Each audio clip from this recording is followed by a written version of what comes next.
Good day YouTube. This is just a little bit of a quick comparison between Linux Mint 20.3 on the left and Ubuntu 21.10 on the right. So these are the latest versions of each of these operating systems here. Always a bit of an apple to oranges, I guess, competition or comparison here. But they are actually very similar in many ways. However, the Ubuntu is based on Debian and Linux Mint is based on Ubuntu, but the long-term service release. But I'll get into that shortly. First of all, we'll have a look at the start menu and the settings, the app menu there. So on the left-hand side, we're running the Cinnamon desktop environment for Linux Mint, the in-house built homegrown desktop environment, which is pretty cool. A little bit basic, some might consider, but I like the way that it works.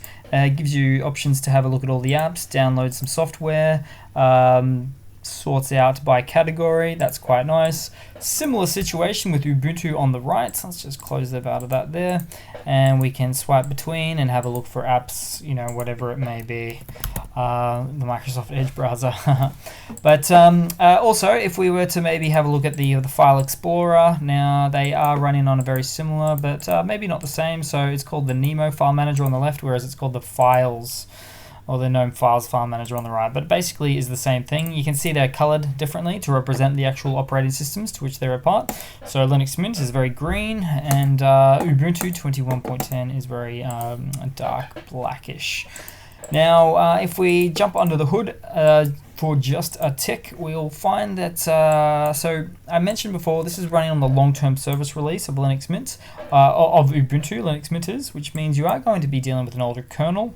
So, whereas on the right-hand side for Ubuntu, this is the point release, at least, so the very latest and greatest, so a much later kernel, great for later hardware, depending on the PC or laptop you might be using there, just more compatibility.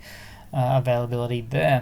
So last but not least, let's have a look. So the CPU is idling out quite nicely on both, but I got a little bit of a problem here I can already see. So Linux Mint is only using about 650 megabytes of RAM on boot up, whereas Ubuntu, this GNOME variant, is actually running on about 1.1 gigabytes of RAM. So quite high in comparison. Always something to keep in mind if you are going to be running on an older laptop or machine.